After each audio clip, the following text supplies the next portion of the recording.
would like to call up members of the Cherokee Children's Choir, please. Miss Miller, will you please assemble the Cherokee Children's Choir and bring them to the platform today? Thank you.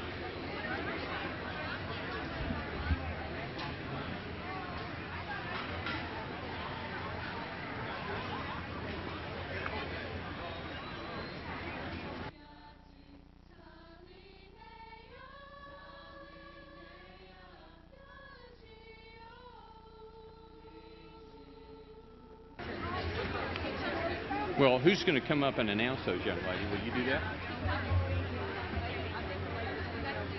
Okay, I'll have her tell about where to get it, but I'll remind everyone.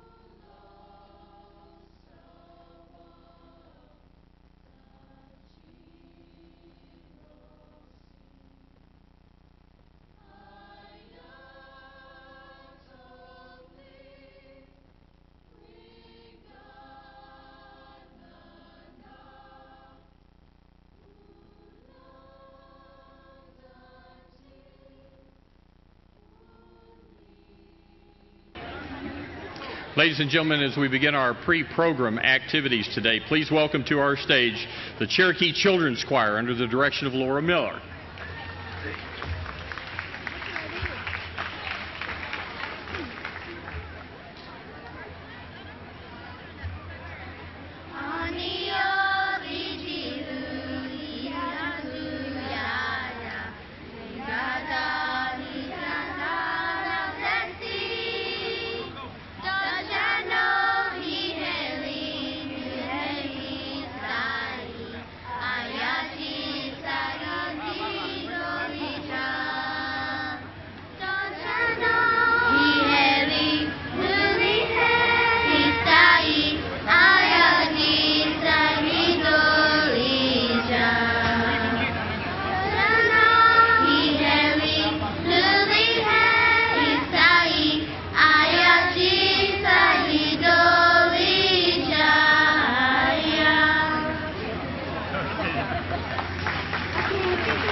Cherokee Children's Choir, ladies and gentlemen, under the direction of Laura Miller.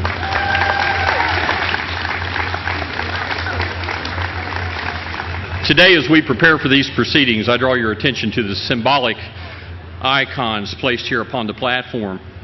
In remembrance of our ancestors and as a reminder of our responsibility, not only to our descendants, but to all of those Cherokees who made the great sacrifice, is the empty chair draped by the flag of the Cherokee Nation. We're reminded that our ancestors made this day possible through their contributions and sacrifices. The single rose reminds us of the responsibility to the unborn generations. The placement of these symbols was initiated by Chadwick Corntassel Smith on the occasion of his inauguration as Principal Chief of the Cherokee Nation on August 15, 1999. The eagle tail feather fan is a traditional symbol of authority. This fan is ceremonially presented to the Principal Chief upon inauguration and the administration of the constitutional oath as a symbol and transfer of responsibility and a reminder that the Chief's sacred obligation is to safeguard our Constitution, our government, and our people. Osio Toyjan. Tawado Dlagan Hana.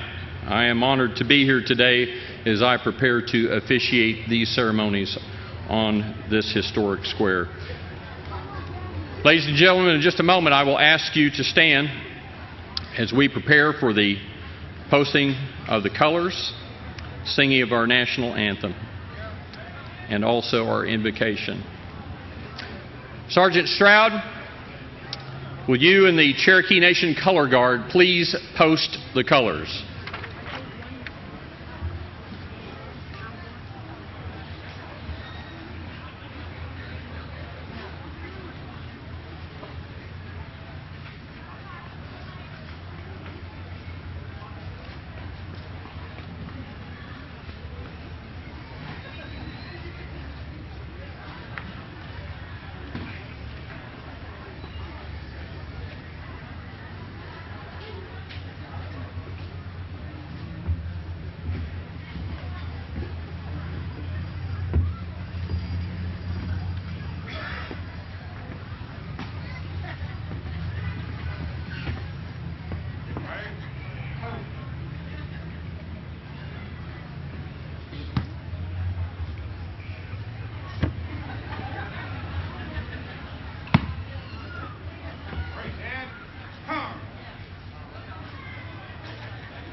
Please remain standing as we bring forward the Cherokee Immersion class for the Pledge of Allegiance, followed along with the singing of our national anthem by the Cherokee National Youth Choir.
Haska, Juicy Haska Uli, Herisi Jigi Goha, Najatli Hadusta, Nana Ale Noxi, Jogato Sauno, Leatela Haska. Its red glare, the bombs bursting in air, gave proof through the night that our flag was still there. Oh, say does that star-spangled banner yet wave o'er the land of the free? And the home of the brave. Woo! Please remain standing as we have a moment of silence for those soldiers who have given the ultimate sacrifice for freedom in distant shores like Iraq and Afghanistan, and indeed around the world.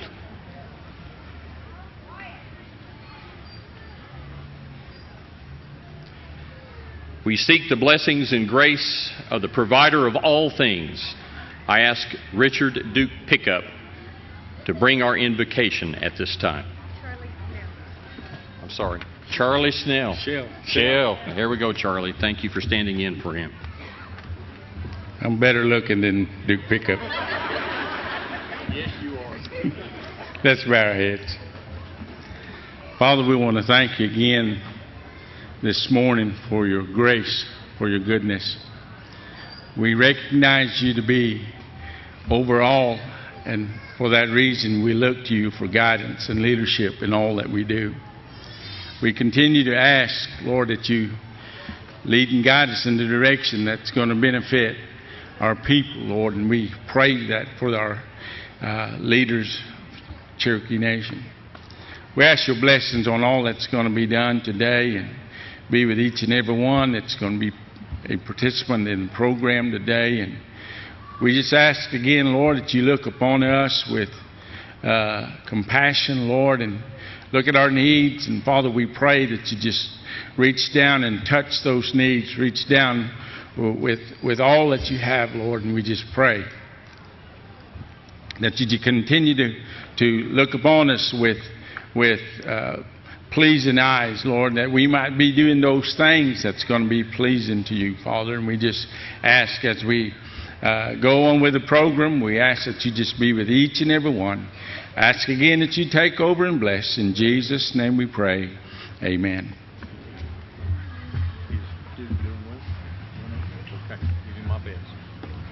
Please be seated. I call upon our Principal Chief Chad Smith to step forward to the platform, and the Chief Elder of the Cherokee Elders Council, Jack Hummingbird, to step forward at this time for a very special presentation. Jack?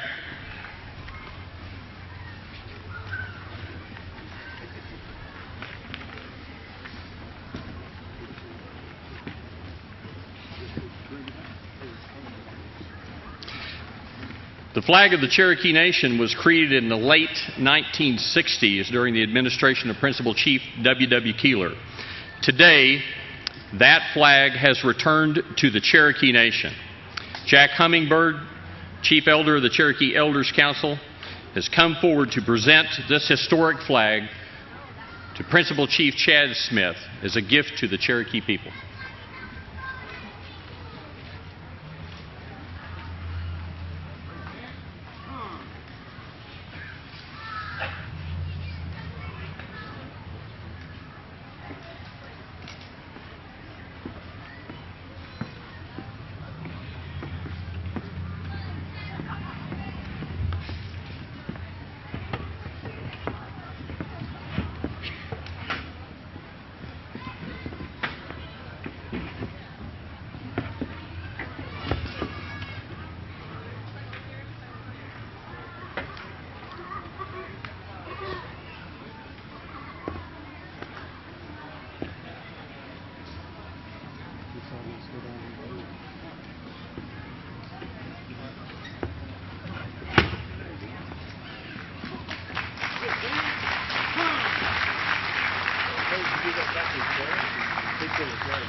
Ulihilesti, I bring you an honored welcome today, for today is a moment in this eternal circle that the past and the future are connected through our common voice as one people, so that our people will not perish.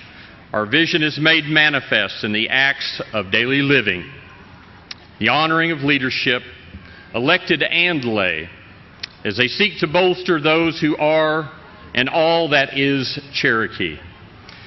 We have come to honor our elders, our patriots, and our statesmen. We have come to charge our messengers to teach and share with those who would know us better. We have come to plant the seed corn for future generations. For it is here, under the embrace of these ancient oaks, on these sacred grounds of our historic capital, that we have assembled with our chiefs, our council, and our justices to take up the business of the people. Today, Cherokees from the four directions have returned to rekindle our social fires and rejoin with our clans, communities, and families in celebration of our sovereignty, our common culture, and our unbroken bond of common blood, tradition, and heritage. I am Jay Hanna, a citizen of the Cherokee Nation and a native of Adair County, and it is my honor to officiate these proceedings here today. I ask first of all for a presentation and special remarks from our Deputy Principal Chief, Joe Grayson Jr. Please welcome our Chief.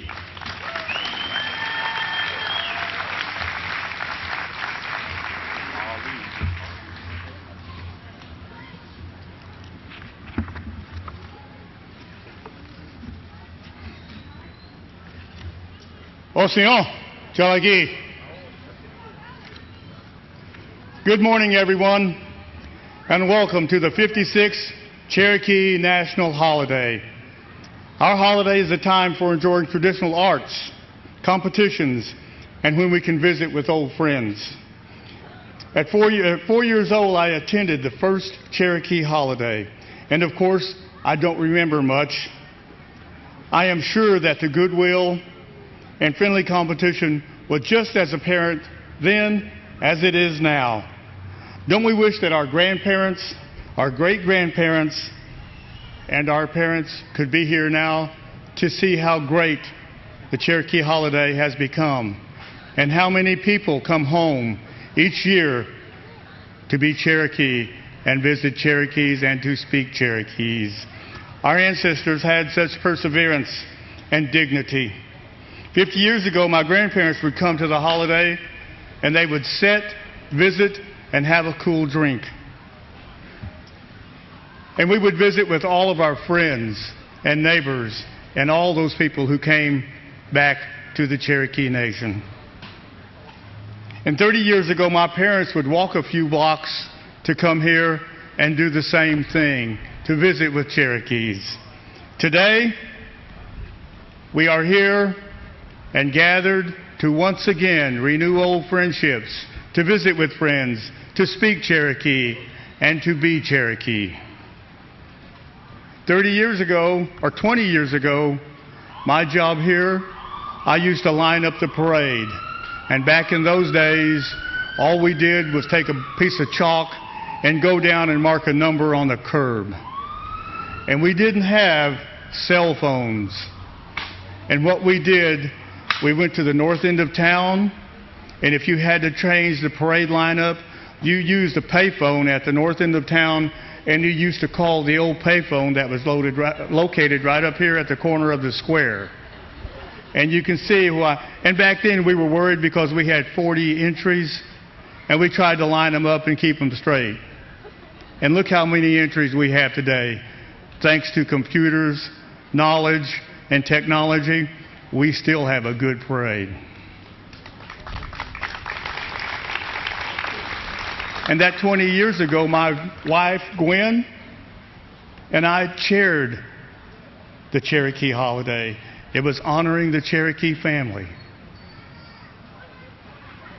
And some of those folks back in those days, 20 years ago, that helped with the Cherokee holiday are still here today, still helping the Cherokee holiday become the great thing that it is today.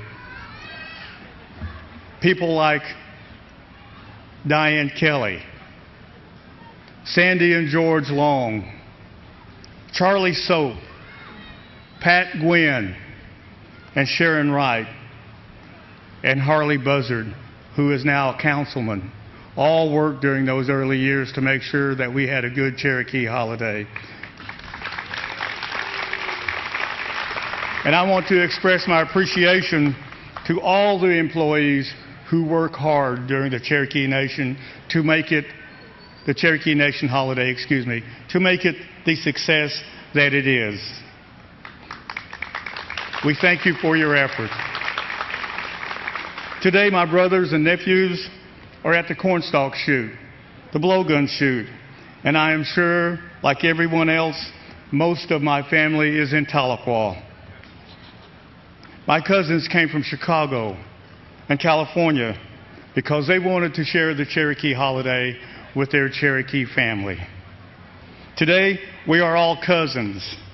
Today, we can speak our language with elders and children alike. Today, we can be thankful for the sacrifice and the determination that brought us to a day filled with peace and determination and achievement. The Cherokee holiday is symbolic of the success of the Cherokee Nation. As Cherokees, we all share the pride that this day gives us. We welcome everyone to share our heritage and to have fun at our holiday. There is no better place on earth to be than in our capital, in the heart of the Cherokee Nation. My brothers and sisters in Cherokee blood, let us enjoy the company of one another and give thanks. Give thanks for the mighty and unconquerable Cherokee Nation. Wadon.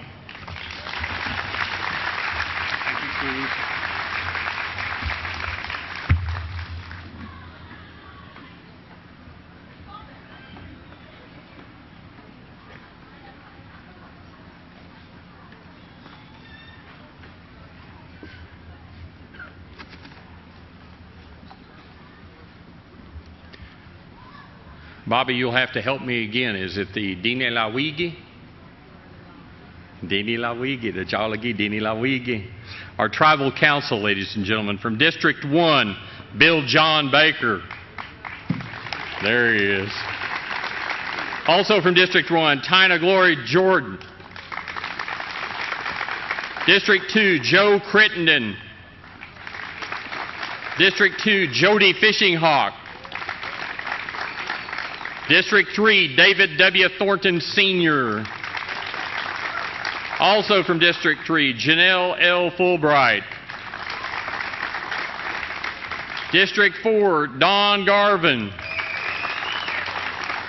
District 5, Harley L. Buzzard. District 5, Curtis G. Snell. District 6, Meredith A. Fraley.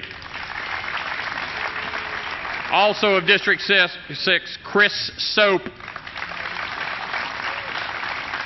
District 7, Kara Cowan Watts. District 8, Buell Anglin. Also of District 8, Dr. Bradley Cobb. District 9, Chuck Hoskin Jr. And representing our expatriated Cherokees beyond our boundaries, Jack D. Baker and Dr. Julia Coates.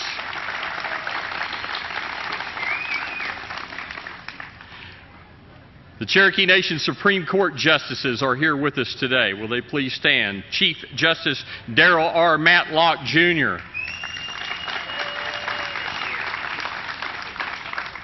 Justice Darrell Dowdy, the kind man from East Peavine. Justice Kyle B. Haskins. Justice James G. Wilcoxon. And Justice Troy Wayne Poteet.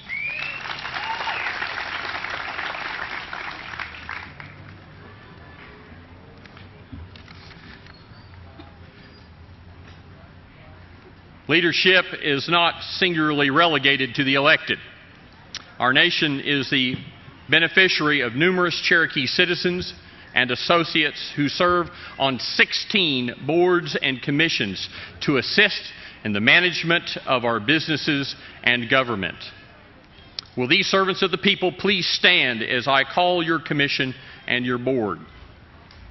Cherokee Nation Enterprises, Cherokee Nation Industries, Cherokee Nation Businesses, the Cherokee Nation Gaming Commission, Cherokee Nation Administrative Appeals Board, Cherokee Nation Community Association Corporation, the Cherokee Nation Educational Corporation, Cherokee Nation Economic Development Trust Authority, the Cherokee Nation Tax Commission, the Cherokee Nation Editorial Board, brought to us under the Free Press Act, the Cherokee Nation Environmental Protection Commission, the Cherokee Nation Housing Authority, Cherokee Nation Sequoia High School School Board, Cherokee Nation Comprehensive Care Agency Board, Cherokee Nation Registration Committee, and the Cherokee Nation Election Commission. These, ladies and gentlemen, are our partners in our government and our businesses.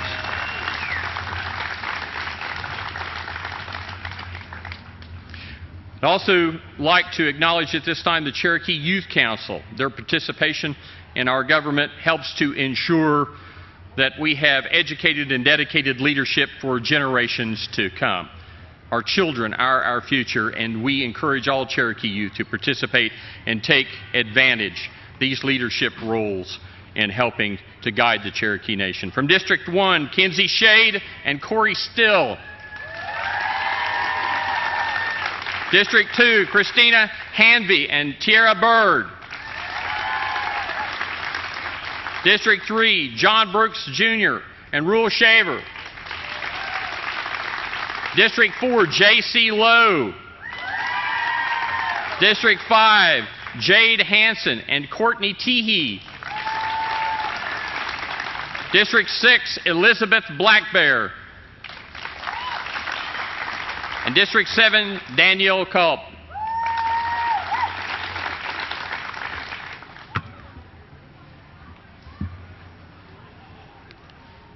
Many special friends and guests have joined us, and they bring us amity as our friends and our allies. Today we are joined by members of the Eastern Band of Cherokee Indians. I call their name: Perry Shell, Stephanie Watty, Marie Jonaluski, and Marvin French, the messenger.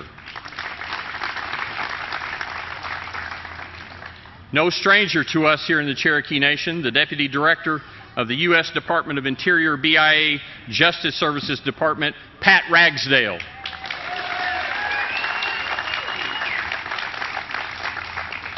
And making sure that he gets in and out of town without any trouble, Paula Ragsdale here today, Senior Legislative Officer at the Cherokee Nation, Washington, D.C. office. An old friend with a new title, Dr. Don Betts, President of Northeastern State University. Suzanne, have you been able to unpack yet? Okay, good. We'll be by the house immediately thereafter. Everyone's welcome at the President's home. We'll have iced tea. The Mayor of the City of Tahlequah, Ken Purdy. Ken, thank you.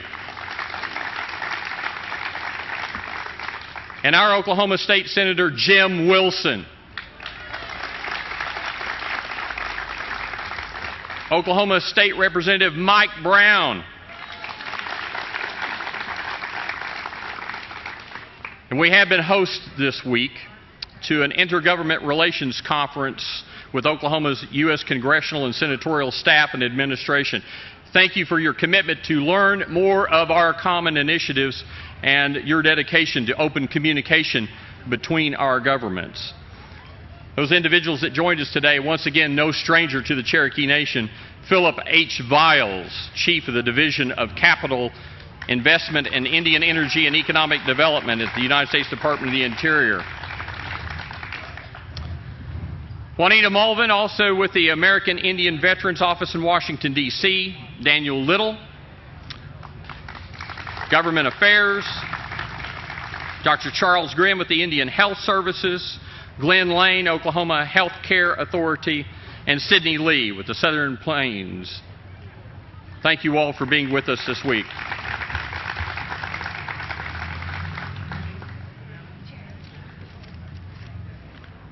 And more introductions are coming in as we speak.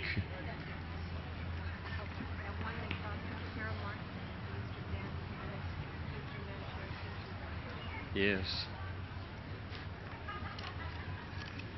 I was reminded that along with the Eastern Band representatives from their council is Miss Cherokee Kara Martin with us today, who I met earlier, and a beautiful young woman she is. Thank you for joining us today. As we look about for government officials, I happened to run into Jim Hummingbird a bit earlier. Jim, where are you? Over there. Jim, good to see you, my friend, for many years. for many years holding forth with the Bureau of Indian Affairs. It is good to see you. Try to make it back to Stillwell today if you can. If you can.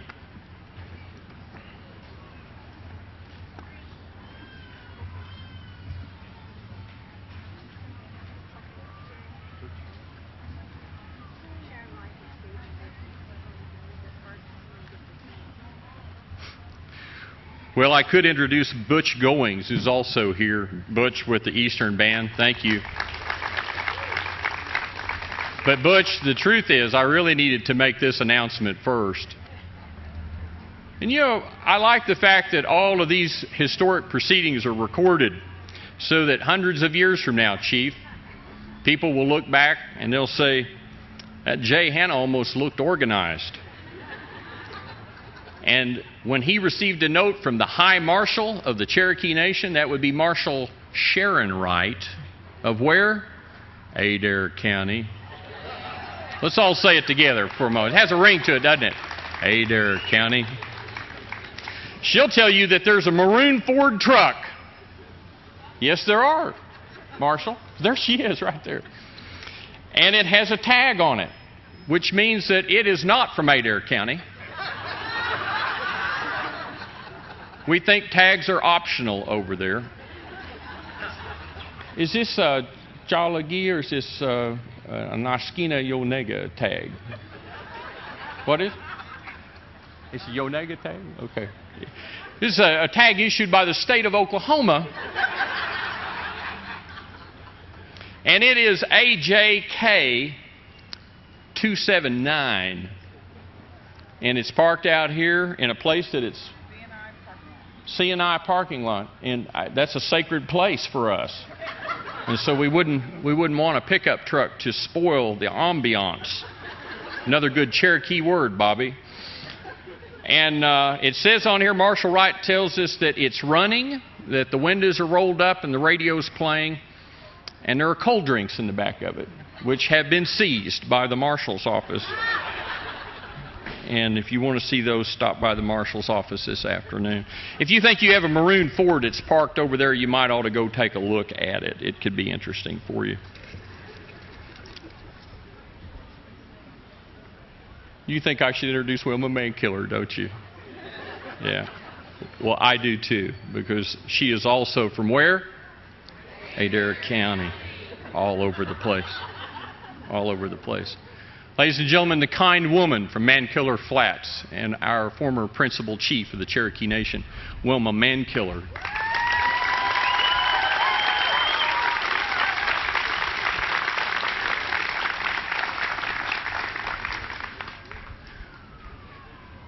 Chief Grayson, don't you like it when we kind of let our hair down and we relax a little bit?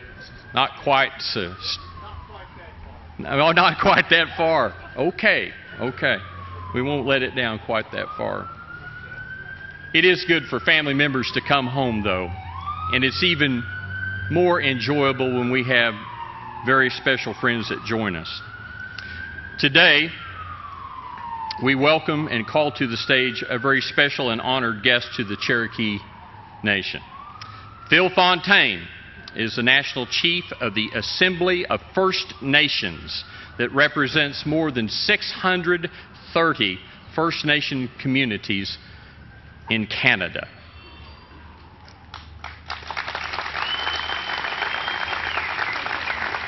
He is Anishinaabe. He is from the Saugeen First Nation in Manitoba. Re-elected in July of 2006, Chief Fontaine is currently serving his third term as National Chief. A dedicated and highly respected leader in Canada, Chief Fontaine has been instrumental in facilitating change and advancement for First Nations people from the time he was first elected to public office at the young age of 28. He's a proud member of the Saugeen First Nation in Manitoba and still plays an active role in the support of his native community. Cherokees welcome our brother from the north, National Chief Phil Fontaine.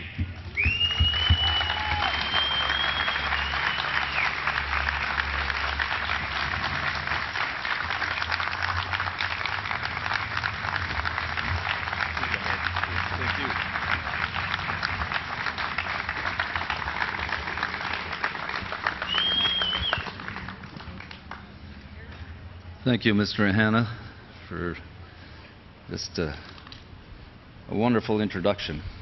Very warm and generous. I'm joined in front here by my spiritual advisor, someone that's been very important in my life in terms of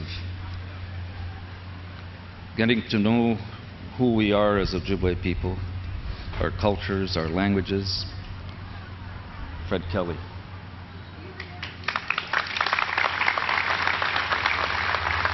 And before we take our leave here, I will, with your very kind indulgence, ask Fred to say a few words to you. But, Principal Chief Smith, Deputy Principal Chief Grayson, the Cherokee Nation Council, veterans, young people, brothers and sisters, and of course I would be remiss if I didn't acknowledge someone that is known throughout the world as a great warrior for the cause of Indigenous peoples everywhere in the world, approximately 370 Indigenous people, Wilma Mankiller.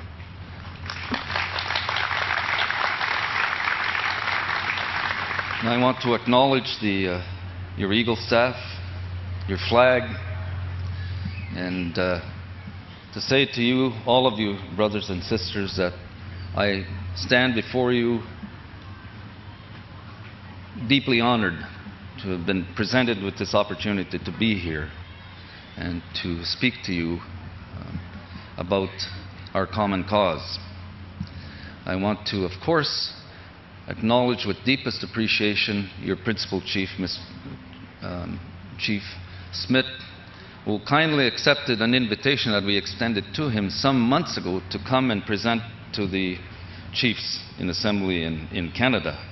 And he spoke about your nation, about your history, and at the conclusion of his presentation, a resolution was introduced and endorsed by the chiefs in Assembly to support your cause here, your fight to define for yourselves who you are as Cherokee people.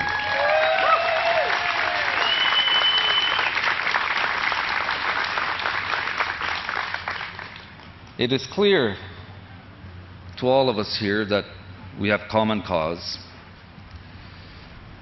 that's centered on our deep connection to our lands, our cultures, our languages, and our determination to define for ourselves who we are as Indigenous peoples in every part of this world. And there's absolutely no reason why we can't reach across this border that we didn't establish and to say to each other that we must stand together. Because the future of our peoples is very much dependent on how effectively we can work together to advance the interests of all of our peoples.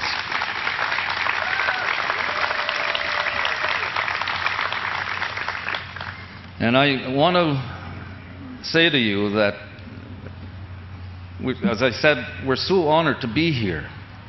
We've just been overwhelmed by your incredible kindness and generosity. I mean, we've been treated and received so warmly, and we thank you from the bottom of our hearts for your incredible generosity. I want to speak to you briefly about one issue that is so very important to us. And the day, June 11th, 2008, was one momentous occasion for Canada. It was so very important to our people. June 11th was a day that the Right Honourable Prime Minister, Stephen Harper, rose in the House of Commons, the Canadian Parliament, together with the opposition party leaders, to say sorry to our people.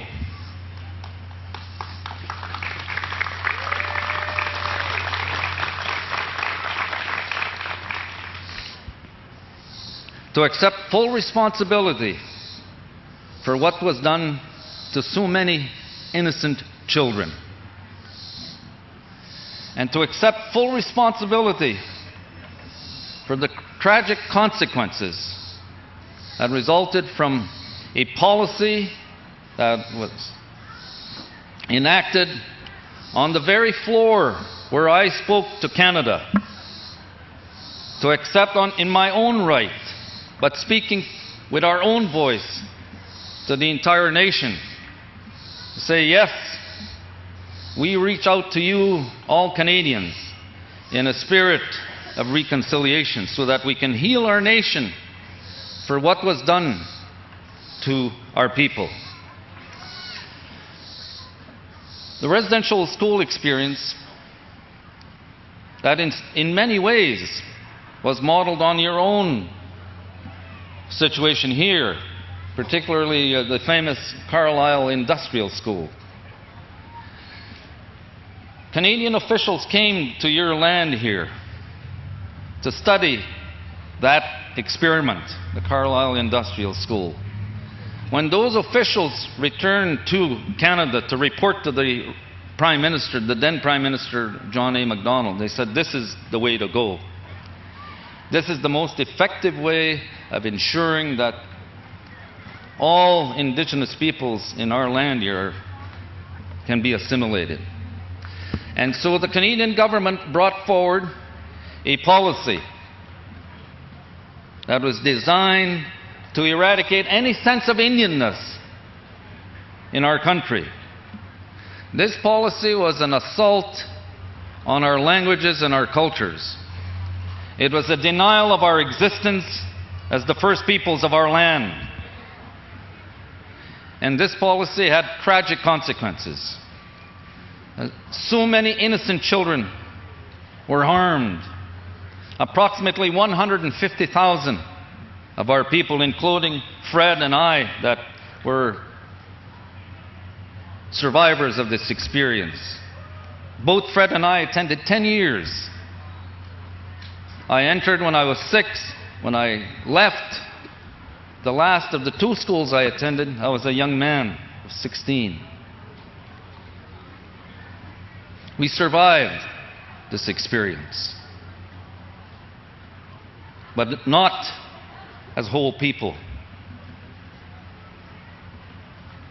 55 Indigenous languages spoken in Canada. Only 3 remain strong today. The language that Fred and I speak, Ojibwe, Anin, Bojo, Cree, and Inuktitut. 52 of the other languages are in various stages of disappearing. And we all know that once they disappear from our lands, they will disappear forever, because those languages are based on our homeland. And so this is one of the consequences of the residential school experience. But there are other consequences of this assault on our peoples. Innocent children were physically abused, sexually abused, psychologically harmed in the deepest way imaginable. And for all of that, we are able, through court action, but mostly through our ability to negotiate, we are able to bring Canada to the table and then to accept what we offered to them as the way forward in terms of bringing about reconciliation. On September the 19th, 2007, Canada and us, the survivors, the approximately 80,000 survivors of the residential school experience, officially launched the Residential School Settlement Agreement. The Residential School Settlement Agreement that we negotiated, this complex agreement, is the largest settlement in Canadian history. It's at a minimum worth $5 billion to our people. We negotiated that. And it has other elements to the agreement. There's commemoration. if we wish to commemorate our experience. There's an endowment to the Aboriginal Healing Foundation that's designed, or the Aboriginal Healing Fund that's designed to bring about healing in our communities for those people that wish to pursue healing. And most importantly, through this settlement agreement, we have created a Truth and Reconciliation Commission. There have been approximately 60 truth commissions in various parts of the world, but mostly in third world and developing countries. This is the first time in international history where a first world country has agreed to establish a Truth Commission. And this represents the most important element of the settlement agreement. This will be the lasting legacy, because through this Truth and Reconciliation Commission, we will be able to write the missing chapter in Canadian history. This sad, dark chapter is largely unknown in most parts of the country. So we have this incredible opportunity to finally bring to light this experience so that all Canadians will come to know what was done to our people in their name. And this is so incredibly important. And the work of the Truth Commission has just begun. It will run for 5 years. So we feel, of course, empowered. We feel somewhat liberated. And we feel so much more determined to reestablish our true place in our land through this process.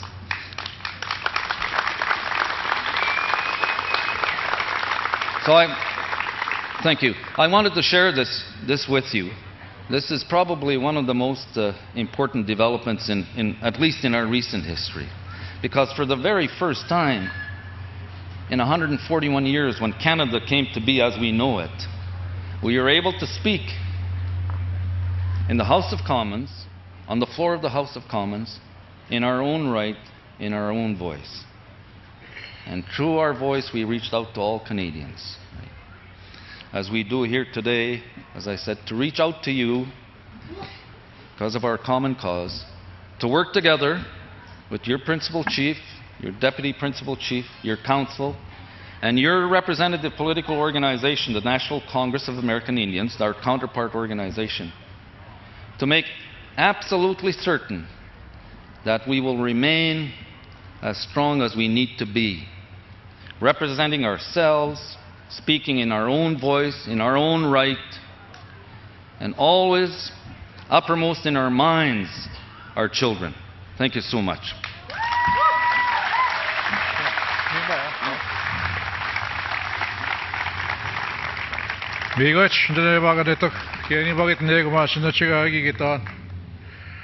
I speak the language, the original language that was given to me as Najibwe, as the Anishinaabe, language that the churches and the government tried their very best to wrest away from our people.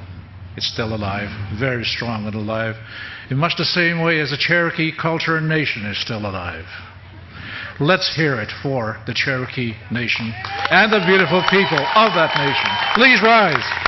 You deserve to be applauded. Personally, I applaud you for the efforts that you are making to retain your language, the involvement of your youth in all aspects, and the beautiful people that you do have, the women, the men, your veterans, who did not have to, in our circumstances, did not have to fight any foreign wars, but did so on a voluntary basis to protect Mother Earth that we were born on and raised.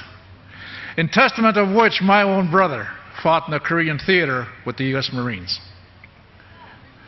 So I honor the Marines. I also honor the veterans that you have here, of all. I also honor the previous generations that have led the way and paved the way. I honor you, ladies and gentlemen, my brothers and sisters. I honor future generations. I also wish to ask you to join me again. You have just been addressed, and I do not wish to embarrass him, but at the risk of doing so, I want to recognize him as one of the true leaders of our peoples on Turtle Island, and having made such a big mark, at least up in Canada, to set templates upon which other peoples may render their leadership based upon his qualities and the values that he aspires to. Ladies and gentlemen, when the settlement was given, he said, "This is a moment for the ages." Ladies and gentlemen, my brother is a leader for the ages. Philip Fontaine.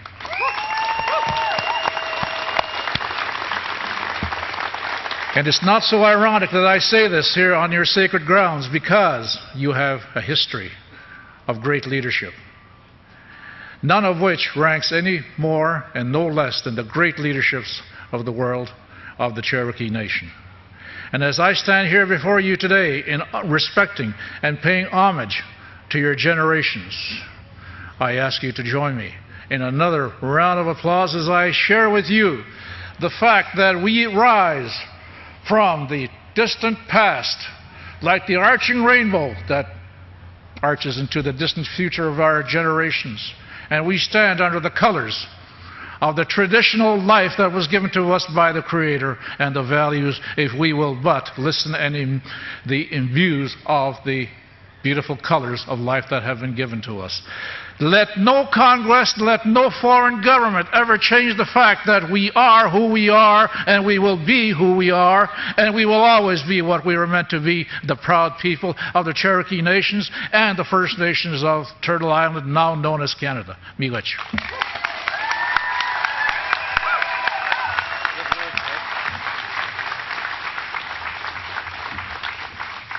We present these sticks in honor, and we may just challenge you to come out and play tonight.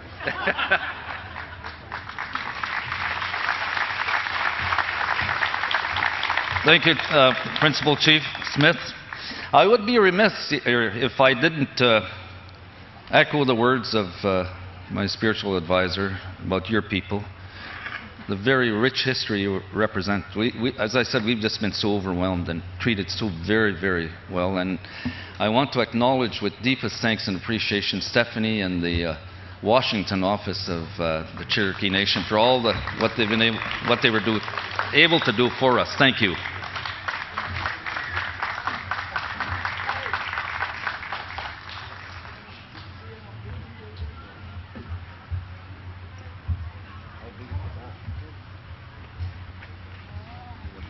While they're coming up, I couldn't help but notice that we were given a watch this morning with the Cherokee symbolism that tells us, and we were told that it operates on Cherokee batteries, so make sure it's always on Indian time. And I would have spoken a little more, but even my time is up. Thank you very much.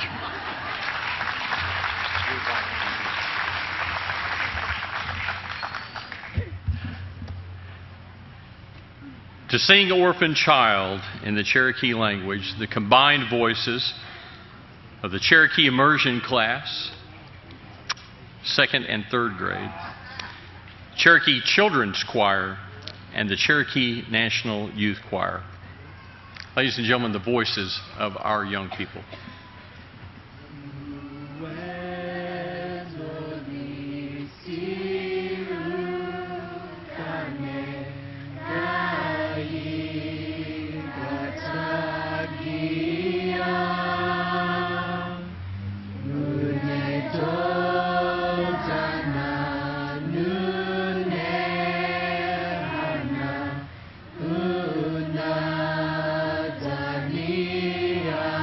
Da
Cherokee National Youth Choir under the direction of Mary Kay Henderson and Kathy Sierra, the Children's Choir, Laura Miller, and the Cherokee Immersion Class, Helena McCoy and Marie Eubanks. Thank you so much for bringing these beautiful voices here today. I call Chief Smith and Deputy Chief Joe Grayson and Ella Christie to the stage at this time.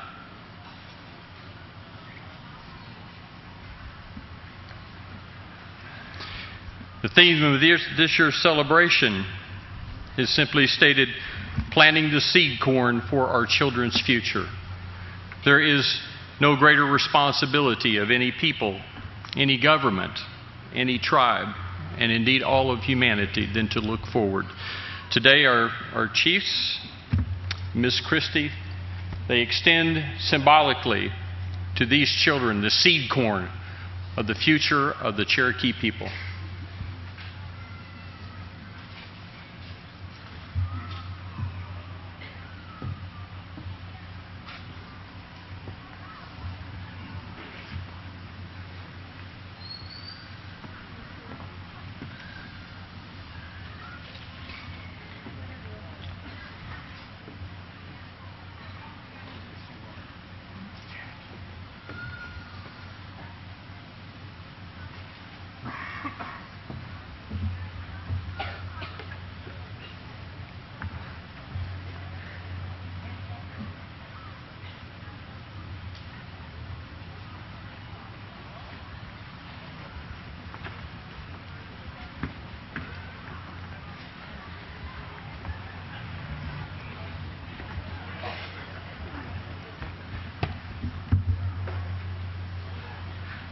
Jalagi Gagu Stadi, the Constitution of the Cherokee Nation, sets out in Section 8 of Article 7 that at one session of the Council annually, the Principal Chief shall deliver and communicate to the Council a message upon the condition of the Cherokee Nation, and shall recommend such matters to the Council as he or she shall judge expedient.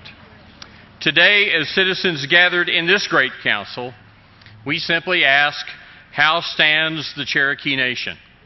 Ladies and gentlemen, the Principal Chief of the great and sovereign Cherokee Nation, Chadwick Corntassel Smith, he speaks on the state of the nation.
We acknowledge this morning my wife and First Lady of the Cherokee Nation, Bobby Gail Smith, and my mom, Pauline Smith. And we honored our council with a rose as a token of our acknowledgement of their authority and their partnership in the government of the Cherokee Nation. And we welcome you to the state of the Cherokee Nation. It's my greatest honor and obligation under our Constitution to report to you, our Cherokee citizens, on where the Cherokee Nation government and people are today and where we are going. It is our God-given right, an inherent right, to choose the path of our journey. On behalf of the Cherokee Nation's three branches of government, the executive, the legislative, and judicial, I welcome you here today and present this state of the Cherokee Nation. I acknowledge the hard work and dedication of the people in each of these branches of government. In the executive branch, we have the cabinet officers and group leaders. Our cabinet is composed of Melanie Knight, the Secretary of State, Sharon Wright, our Marshal, Callie Ketchers, Secretary of Treasury, and Diane Hammond, our Attorney General. If you will extend, please.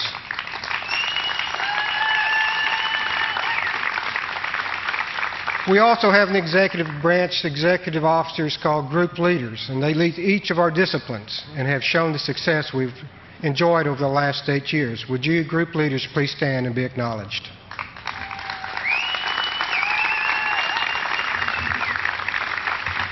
The legislative branch includes our tribal council members who you've been introduced to. The judicial branch are district court judges and Supreme Court judges. Many boards and commissions help guide our tribal government, and I thank each of you for your service to our people. In my first inauguration, Benny Smith advised me always to be a student of the Cherokee people and a steward of our government. Each day I've done so diligently. I listen, observe, think, and plan on how to advance the Cherokee Nation further toward that design purpose that Redbird Smith described more than 100 years ago. I believe that our design purpose is to become a happy and healthy people. And to obtain that design purpose, we must have a plan. A vision where, like 100 years ago, there was no paupers in the nation, every family owned a home, and the tribe owed not a dollar. One way that we can create that future is by listening to the wisdom of our culture and using the values that Cherokees have used for centuries, including the lesson of the seed corn. Cherokees love storytelling, and I would like to share with you a traditional story. Benny Smith told me this story, and he teaches that there's 4 cardinal directions, each with a messenger who brings mankind gifts of attributes and values to follow. From the east, the appearing way, came a messenger called the guardian, with the gifts of guardianship, caring, harmony, and openness. From the north, the cold way, comes the knowledgeable one, bringing the gifts to seek knowledge, curiosity, critical thought, and creativity. From the west, the disappearing way, comes a wise one, with wisdom, insight, responsibility, and integrity. From the south, the warm way, comes a big-hearted one who gives a strong emotion, compassion, respect, and loyalty. Long ago, all of the animals, the fish, the birds, the insect, lived together in harmony with mankind, and we all spoke the universal language. But there came a time when mankind began to hunt and kill for sport and profit rather than food and shelter. Mankind failed to recite the sacred formulas and ask forgiveness for the animal that they killed. They took more than they needed. They took only the hide and the best meat and left the rest of the animal to waste. Mankind forgot or ignored the messenger's gifts. No longer was man a guardian of the world with the gift of caring when he killed animals without regard to their sacrifice. No longer was man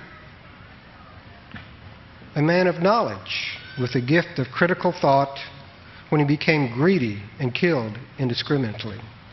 No longer was he a man of wisdom with the gift of responsibility when he killed for profit.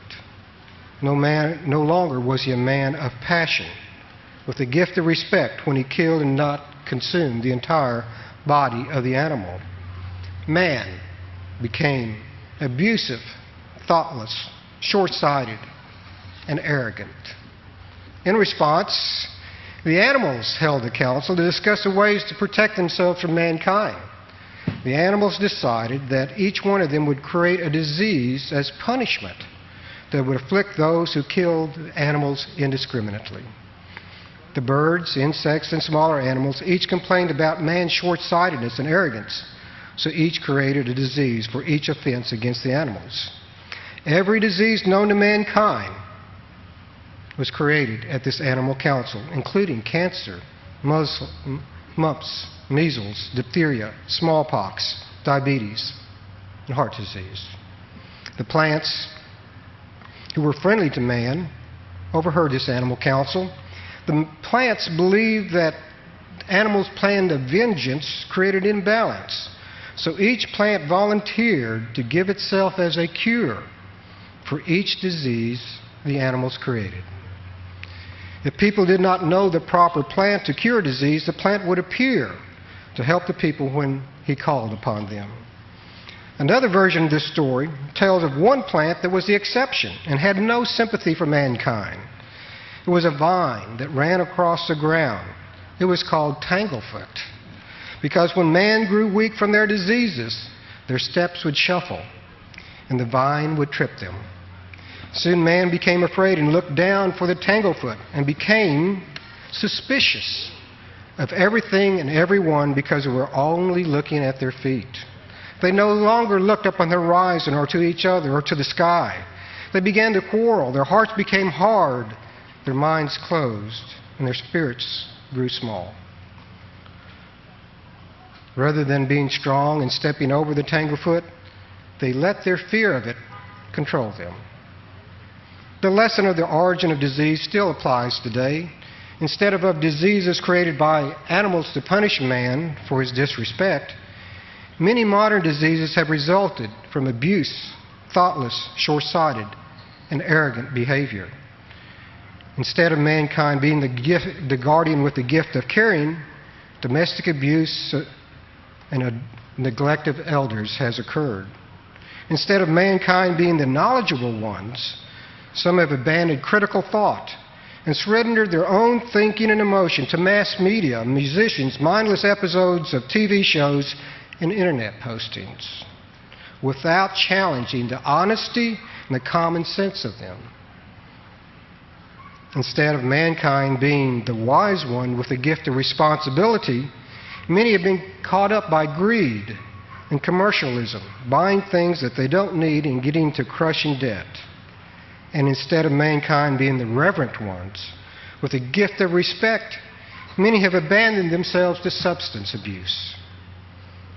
Although our Cherokee language and culture teaches us to care, exercise critical thought, act responsibly, and show respect, some people still find themselves falling in the traps of abuse, thoughtless, short-sighted, and arrogant behavior, turning their backs on the gifts we Cherokee people have been given. So, how do we address these modern diseases and the tanglefoot of abusive, thoughtless, short-sighted, or arrogant behavior? Of course. The answer is in our cultural teachings. A tribal leader once likened our gaming revenues to Selu, or the seed corn. What she made and said had a lot of sense to it. Seed corn. It's the corn we save to plant next year's crop. We keep it even though times may be tough that year and we're hungry. We make the sacrifice so next year our families have something to eat. If we do this each year, the harvest grows. Prosperity gains. Saving the seed corn, just like planning for the future, requires caring, critical thought, responsibility, and respect. not abusiveness, thoughtlessness, short-sightedness, or arrogance. I asked Charlie Soap, a Cherokee speaker, how this concept would be expressed in Cherokee. After some thought, Charlie replied with the phrase, Diniotli inalsted yantoti. He said it meant we do this so our children can help themselves. He said if you referred to a person or family with these words, it meant that they were held in the highest honor and esteemed in their community because they were working for their children. Many people don't understand the lesson of the seed corn. Abusive, thoughtless, short-sighted, and arrogant behaviors common today fly against the concept of Diniotli inalsted yantoti. Sometimes we hear people say that we should give away all the gaming revenue and divide it up among our citizens. Well, this might appease a few people for a short time, but what about the future? There would be nothing for next year. Our businesses would have no operating funds and they would close. People would lose their jobs. We would have nothing left and be back where we started. So how do we apply this lesson in our day-to-day lives and to our government? We apply this lesson to each of our long-term commitments to Cherokee jobs, language, and community. We must become economically self-reliant so every person can have a meaningful job that enables them to support themselves, their family, their community, and the nation. That is why, by law, we invest 70% of our business and gaming operation profits into expansion and creating new jobs. We plant the seed corn by creating future jobs, jobs with good benefits, located in Cherokee communities. Jobs are so important because with a good job, Cherokee citizens can stay home in their communities where our language and culture can thrive. Because we have planted the seed corn with our businesses, we have created thousands of jobs for Cherokees while providing the most funds in Cherokee history dedicated to services for our people. Our Cherokee language has held us together and guided us over the last 3 centuries whenever we have been faced with adversity. The intelligence in our language will continue to guide us for centuries to come. We must revitalize our language so we can think, read, write, and act Cherokee. The language is a vessel that will carry us forth with the values and attributes of culture and teach us to be a happy and healthy people. We plant the seed corn of Cherokee culture by teaching and learning our own language. Each speaker must learn to become both a student and a teacher of our Cherokee language. A Cherokee speaker shared with me on how his child's participation in our National Youth Choir made him develop a deep appreciation for the Cherokee language. As the father began listening to the songs, he began to polish his own Cherokee. In this case, the child became the teacher. Each Cherokee speaker must become a teacher to every child, every grandchild, every niece, every nephew.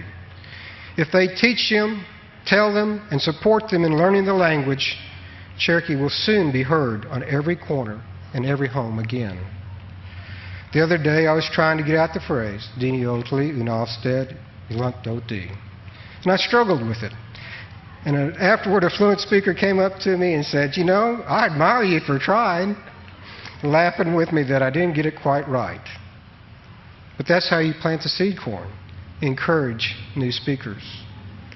Community. Like our historic towns in the southeast homelands, our current communities have long histories and have played a central role in our nation since removal. We also have groups with common interests such as art, sports, patriotism, politics, and work.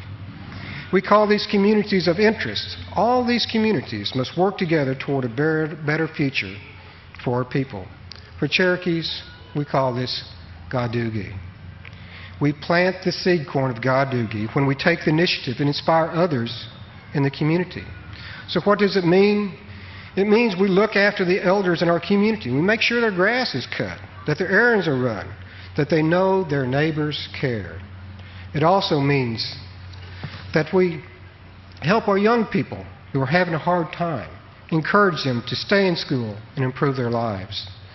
As community members, we should show that we are proud of where we live Even simple things like picking up trash along the side of the road illustrates the principle. As you can tell, saving the seed corn for our children's future directly ties in to the Cherokee Nation's initiatives of jobs, language, and community. By achieving economic independence, fluency, and literacy in our own language and cohesive communities, we will have the strength to thrive. Feather Smith, our new Miss Cherokee, said in a recent speech, quote, "Being Cherokee is not a temporary thing. It's not a hobby. Being Cherokee is a way of life. It is something I am every day, no matter what I am doing. It is part of me." She went on to say, "We should all be making friends, carefully listening to what others have to say, and volunteering our time and energy for the benefit of others in our tribe. We should all be good ambassadors for the Cherokee Nation and its people." What is the Cherokee Nation? It is a family of families and a community of communities. Each and every one of us can continue our great Cherokee traditions. We can teach the value of God duty, hard work, and volunteerism by example. We can pass along our language. We can live within our means and put money aside for our future, our children, even our retirement. We are once again becoming a people, Diniotli and Alstead Laktoti. We do things today so we can help our children help themselves. My message to you is that caring, critical thought, responsibility, and respect are the strengths that allow us to rise above the tanglefoot of petty and small things and achieve our designed purpose to be a happy and healthy people.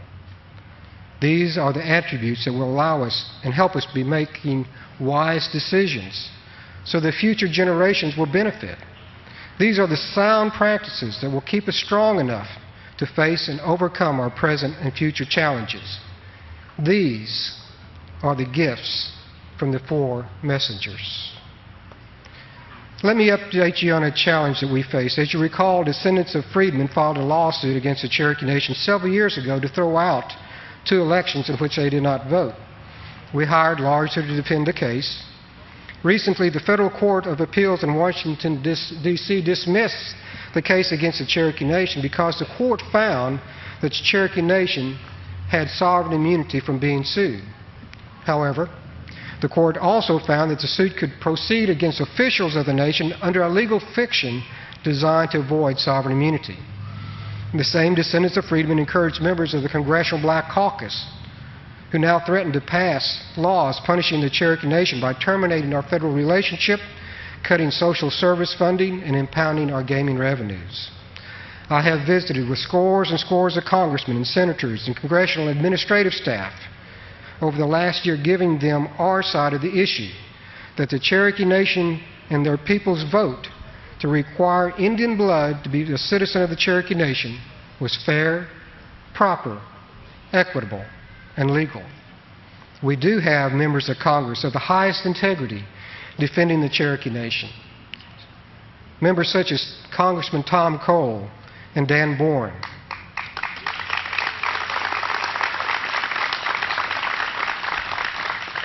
They understand that the Cherokees respect the law and we will follow the rulings of the courts. We only ask that the United States Congress do the same. Meanwhile,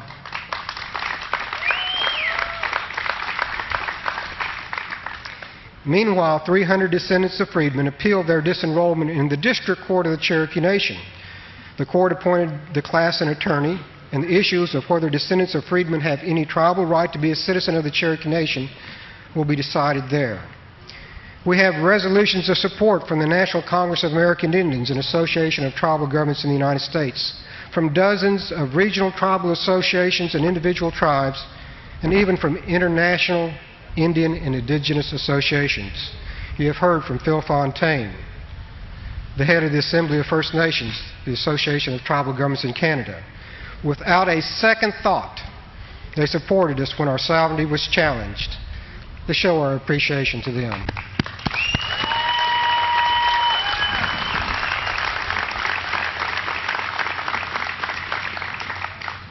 In spite of these challenges, I am pleased to tell you on this fine day, on an historic Capitol Square, the state of the Cherokee Nation is vibrant. Our nation is strong. As elected leaders, we have done what you have asked of us and what the Constitution requires of us. We are creating jobs for Cherokee people. The Cherokee Nation and our businesses now employ more than 6,500 people.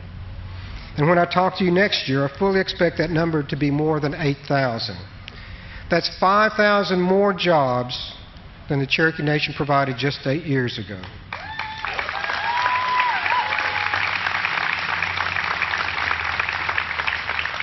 By creating these jobs in our communities, we are planting the seeds of economic self-reliance, not only for individual Cherokees, but for the Cherokee Nation as a government as well. Less than 10 years ago, more than 90% of the Cherokee Nation's funding came from the federal government. Today, only 62% of our funds come from federal sources.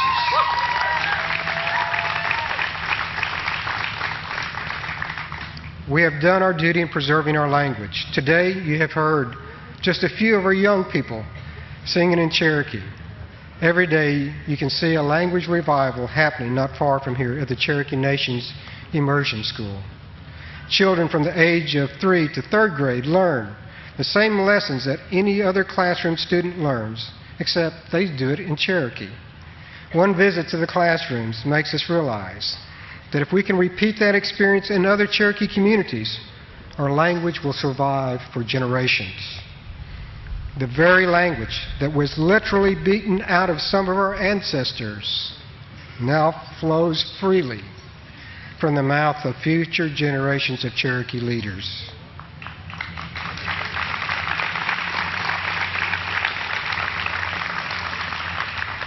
We have done our duty in helping Cherokee communities help themselves. In the past year, we have opened new or expanded health care facilities in Muskogee, Sallisaw, and Nowata. We have opened a new center for elders, the Cherokee Elder Care Center, that is designed to enable frail and older Cherokee adults to live at home and in the community for as long as possible. This past year, the Cherokee people gave public schools in Oklahoma more than $2.8 million from sales of Cherokee card tags for local schools. We listened and worked with Cherokee citizens to help them build their own community buildings in places like Watts, Victory, Muldrow, and Uchi. We have worked with our citizens on dozens of community projects, including 30 self-help community buildings and numerous renovations. Citizens have also worked with us to build water lines in Cherokee communities like Marble City and Lowry, and roads in places like Cookson and Dry Creek this last year. We are investing in our young Cherokees with thousands of scholarships for college. They are able to help themselves because Cherokee Nation has invested in their future. We have planted the seed corn and is saved for the future. The details of our annual report are available today in print and in video, and that report is being handed out. Today's success comes from the vision and hard work of Cherokees who over the last century saw a bright future for the Cherokee Nation. Even in the hardest of times, Cherokee people have sacrificed and made wise choices to lay the groundwork for a growing, healthy Cherokee economy and strong government. The challenge for us today is to have the same confidence to make the wise decisions they made. Finally, I ask as we close for you to look across the street to the south and east. There is the Cherokee Nation Supreme Court building. 3 weeks ago, we had a groundbreaking ceremony to begin the effort to restore this sacred symbol of the Cherokee Nation. It is a beginning step to develop cultural tourism and to allow us the opportunity to tell our own story. But it also serves as an example of something true and lasting. Our ancestors built this lasting monument to our government over 160 years ago, long before Oklahoma was ever a state.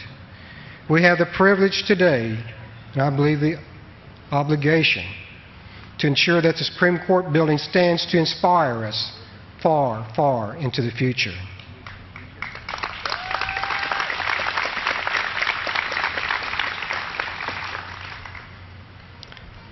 Today, you will receive a packet of seed corn.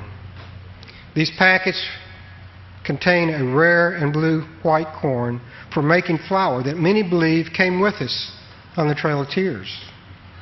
It is often referred to as a Cherokee white eagle corn. It is called that because on the side of some of the kernels there appears to be a white eagle flying. In the spring of this year, 1/2 cup of seed was planted by Pat Gwynn in the Cherokee Nation's Natural Resources Department. From this humble beginning, they grew 15 quarts of the rare Cherokee white eagle corn.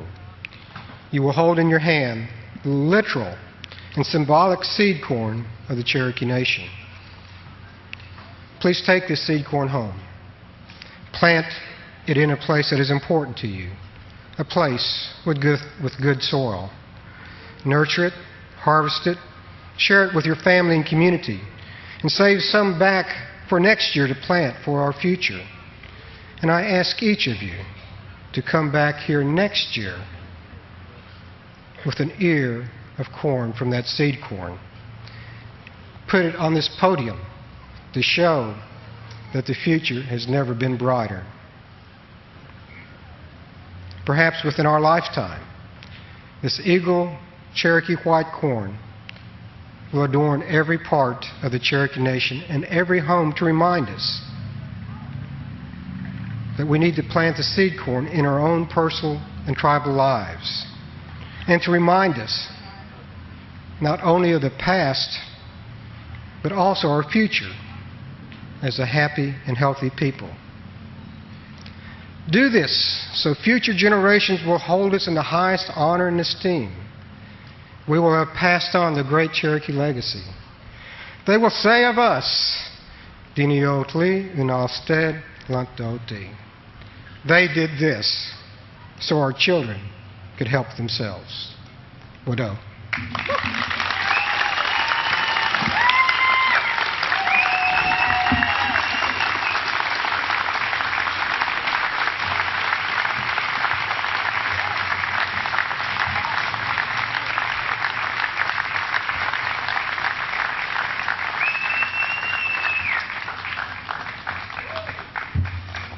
Thank you, Chief Smith.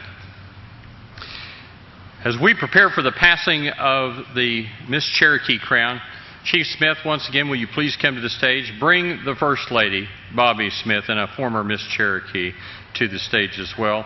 I call upon our current Miss Cherokee for 2007-2008, Lindsay Glass of Greater Little, Kansas, to step forward at this time.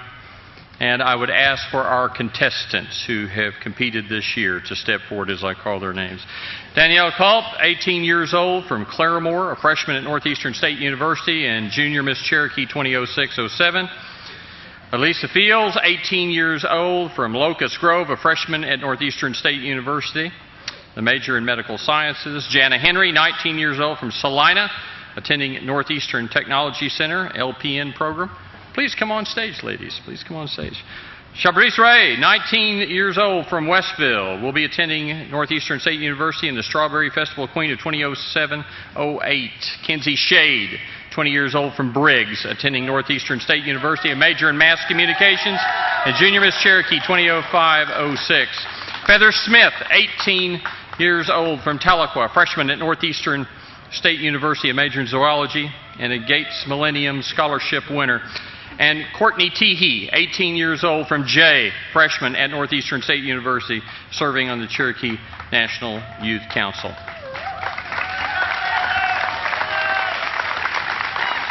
These 7 aspiring young Cherokee women from the Cherokee Nation communities competed in the Miss Cherokee Leadership Competition on Saturday, August 23rd at 7 p.m. here in Tahlequah. The purpose of the Miss Cherokee Leadership Competition is to identify young women with leadership abilities to represent the Cherokee Nation, its citizens, and our communities. Miss Cherokee serves as a goodwill ambassador and a messenger to promote the government, history, language, and culture of the Cherokee people. Miss Cherokee Leadership participants are judged in several categories, including an interview, a platform presentation, social skills, tribal knowledge, and their use of the Cherokee language. The winner of the competition receives a $3,000 scholarship, and the first runner-up is awarded a scholarship totaling $2,000, and the third runner-up wins a $1,000 scholarship. This year, ladies and gentlemen, the second runner-up and also receiving the distinction of being named as Miss Congeniality from Westville, Shabrice Ray.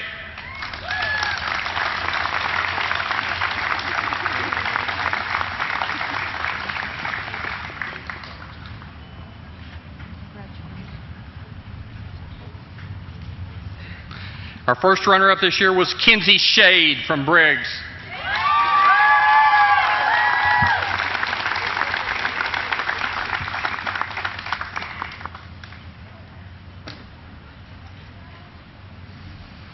And Miss Cherokee for 2008-2009, who shall represent our people, is Feather Smith of Tahlequah.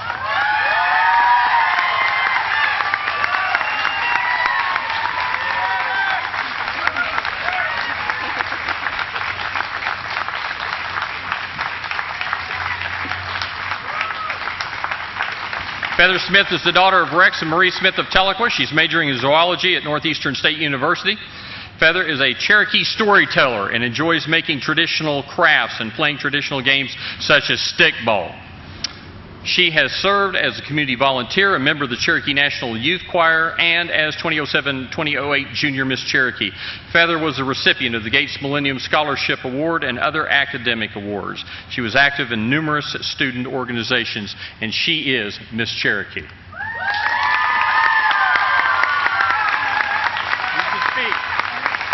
You should say something.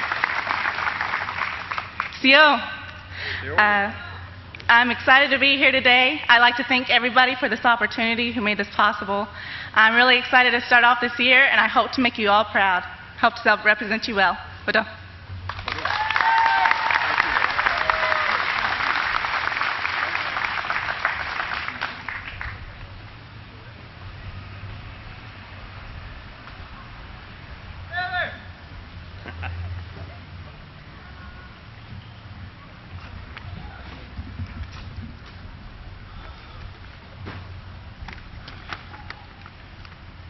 It is time for designation of the Cherokee Master Craftsman from the Cherokee National Treasure Award. The designation of a Cherokee man or woman as a Master Craftsman developed in 1988 as a result of the Lost Arts Project. The mission that created the project remains today for the preservation and revival of Cherokee cultural practices that may have been lost in the passage from one generation to another. The project is concerned with capturing the knowledge, the techniques, individual commitment, and the heritage from these precious souls and individuals. All of this toward the development and education and cultural preservation programs that we so embrace among the Cherokee. The Cherokee National Treasures Masters Craftsman Award officially recognizes Cherokee men and women artisans. Exceptional skill and knowledge of traditional arts and crafts, traditional arts, language, preservation, graphics, and contemporary arts, music, storytelling, all of these that combine and make up the uniqueness of being Cherokee. We honor these master craftsmen and give thanks to them today for their commitment to education and cultural preservation. The 2008 National Treasure Master Craftsman Award is extended to David Lee Scott in the Cherokee Language Arts.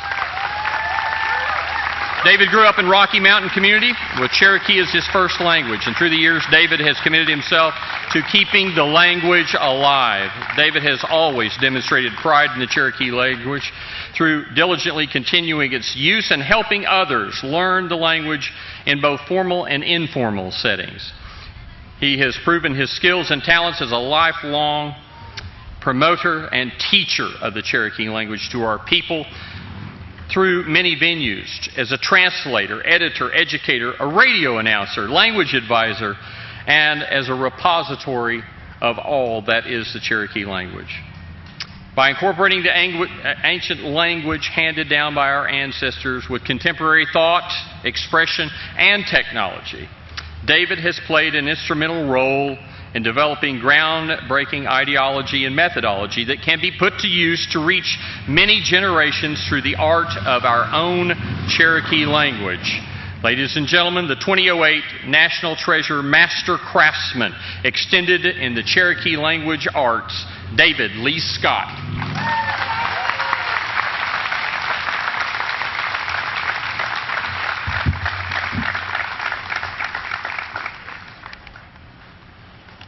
David, if you could kind of work with the chief a little bit after the meeting today, we would appreciate that, just a little bit there.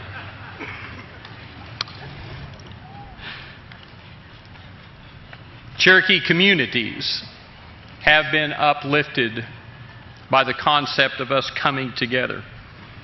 And in recognition of those Cherokee communities who have shown the spirit of Gadugi, of working together to make their community a better place, I will now announce the 2008 Cherokee National Community Leadership Awards. The first is extended to Uchi Indian Community Organization.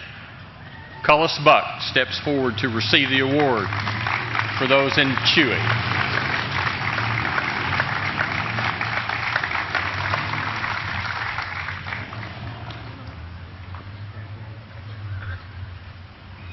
The Uchi Indian Community Organization. The second goes to Spavinaw Cherokee Community Organization. Otis Allen, please step forward for the Spavinaw Cherokee Community Organization. And the third is extended to Muldrow Community Organization. We call on Tim Laney at this time.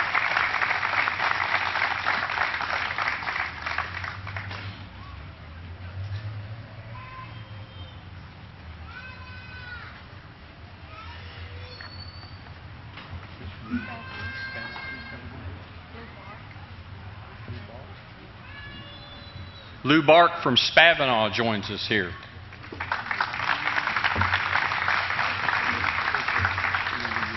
Good to have you, my friend.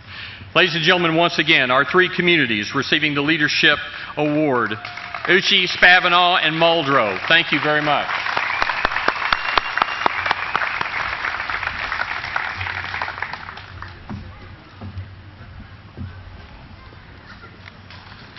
The Cherokee National Medal of Patriotism is in recognition of those who have risked their lives and sacrificed in the service of the Cherokee Nation and our ally, the United States of America, while defending and promoting freedom and liberty for all our people and indeed all of humanity. The 2008 Cherokee National Medal of Patriotism is posthumously awarded to Cleo Deerenwater, 1934-2008. Cleo was born in Claremore, the son of Samuel Deerenwater and Myrtle Keener, and a lifelong resident of Tahlequah. He attended the Sequoia Vocational School until his enlistment in the United States Navy in 1954. After boot camp, he was posted with the United States Marine Corps on the island of Guam. He was assigned to the Navy Seabees, where he served in naval operations in Taiwan, Formosa, Okinawa, Japan, and in China. In 1960, he spent months at sea, on and off the shores of Cuba. He was honorably discharged in 1962. A fluent Cherokee speaker, Cleo was employed with the Cherokee Nation Sequoia Schools from 1995 until his retirement in 2008. Cleo was a kind, gentle, and honest man who loved his family, possessed a keen sense of humor, and touched the lives of all who knew him. On behalf of a grateful nation, it is with honor and with pride that we present the Cherokee National Medal of Patriotism to Cleo Deerenwater, and accepting today his son, Sam Deerenwater, and also his brother, William Deerenwater, here with us today.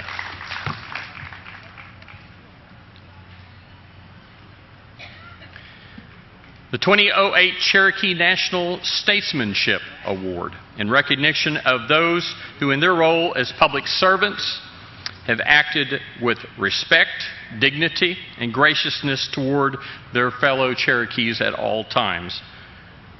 The Cherokee National Statesmanship Award is posthumously awarded to Clem Rogers McSpadden. A true statesman, Clem McSpadden's life was spent making a difference. Born on November 9, 1925 in Bushy Head, Oklahoma, to Herb and his mother, Medelia McSpadden. He was a great-nephew of Cherokee humorist and actor Will Rogers. Clem had two brothers, Robert and Trent. Clem grew up on the Rogers Ranch and attended public schools in nearby Oologah. He attended the University of Redlands, North Texas Agricultural College, and the University of Texas before receiving his bachelor's degree in science in 1948 at Oklahoma Agricultural and Mechanical College, now known as OSU. Clem McSpadden served the state of Oklahoma at its State House. He served us in Washington, D.C. And he was a man who spoke with a clear voice, not only for Cherokees, but for all Oklahomans. He is a man that will be sorely missed. Today, Clem's wife, Donna Cassidy McSpadden of Chelsea, is here today to accept the Cherokee National Statesmanship Award in honor of Clem McSpadden and his family for the service to our people.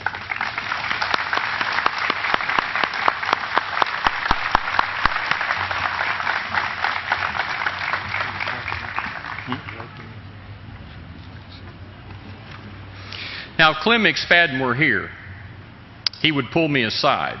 He'd say, "Boy, I remember you back in the 60s. You stopped by your father's store when I was campaigning." And I would tell you that you need to remind everybody, because there's more than 3 people here, that there is a team roping event taking place in Chelsea tomorrow and on Monday, and that you all need to be there. So if there are any headers or heelers out there, make your way to Chelsea. It will be a good time. And while you're there, please remember our dear departed friend, Clem McSpadden. The second of our 2008 Cherokee National Statesmanship Awards is extended posthumously to Robert Bob Palmer McSpadden. Bob McSpadden played an important role in the Cherokee Nation's history as a statesman, and he fulfilled many roles in his lifetime. Born on February 22, 1931, he was the second son, and he was Clem's brother. Bob grew up, obviously, on the family ranch there near Chelsea, and much like his brother, looked for opportunities to serve not only the Cherokee Nation, but the United States as well. United States Air Force, a successful banker, a businessman, an entrepreneur, a man who observed community first. And I knew him as a personal friend who sat on the board of Cherokee Nation Enterprises and always had a clear voice and a clear idea of how serving the Cherokee people should be the first mission of that business. In odd irony, these brothers passed to the other side within 2 weeks of one another. And I have no doubt that they are today about one another's business as they have been in the past. Bob's wife, Jean Ann Taylor McSpadden of Chelsea, is here today to accept the 2008 Cherokee National Statesmanship Award honoring Bob McSpadden.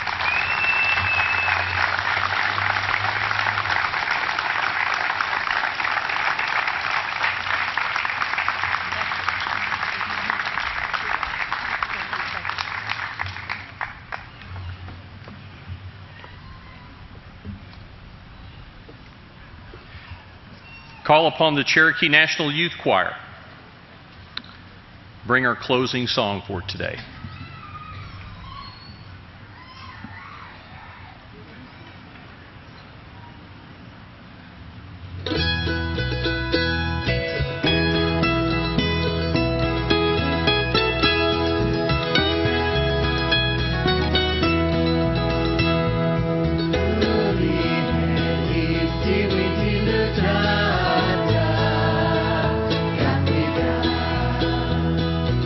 Early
Cherokee National Youth Choir, ladies and gentlemen. Mary Kay, thank you so much. Once again, call upon Charlie Shell to bring our closing prayer for today. Charlie? If you would stand with me and bow your heads as we close. Ogi dodi galan de hetsige we jeez. Si we kon ha jale eli ti sawunaski young. Jale ge yeli ogadas gegessen. I jale eli tele nustan deskiat ni don gegessen eller nu. Nustan ski dan elan eli don gegessen. Our sense is a tio gegessen do you do dis deskiat dis gegessen. Si we go and le ni dog in the go you sige si je tio sana. Do you the dis and not you nu dotti and not ya se he lo gegessen. Alenigat ges ano to jitele ges on ges sauno ga neske hes gus ges na sau ges ga yo ja yostan sauno ga hes ges ta yoga da li ges ni go ilo uslani gitniskia ges na nusta o jai sigesen hes the yoga ges nusta o gino sele kosa ye di ges nai Deze jo his nu staan het ook niet loopstaan hele die dan zoke zes negat die loopstaan hele nou alleen gesana geloof dit dan het haluk des nego hilo nou skubu ni gatste amen. Please remain standing for the retirement of our nation's color. Sergeant Stroud.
As we prepare to depart these ceremonies, let us pledge to be planters of seed corn for our future generations. Let us pledge to be seekers of common ground among all our fellow nations. And let us pledge to be embracers of accord and harmony among all Cherokees. We are adjourned. Wado. Find any lost keys or any articles laying around, take them to the white tent over there. If you find any loose money, come see me. The parade results I hold in my hand. Do you want me to read these, Linda? Okay. Parade results. Vehicles, first place, Healthy Nations. Second place, Little Mr. Cherokee, 4 through 5. Third place, Little Miss Cherokee in the floats category. The Oklahoma State Aviation, second place, Residential Sequoia.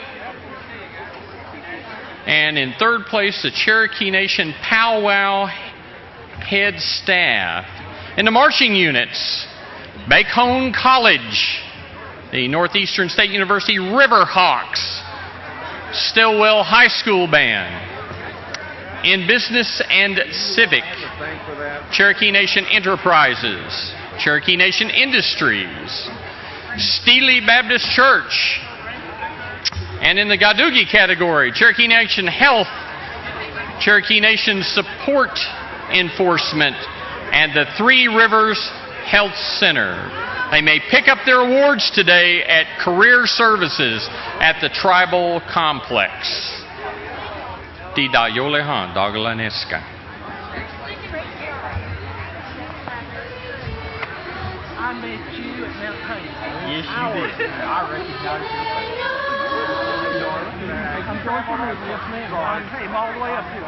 You missed it. I tell you what. Thank you. Oh, don't be somewhere else. I just have a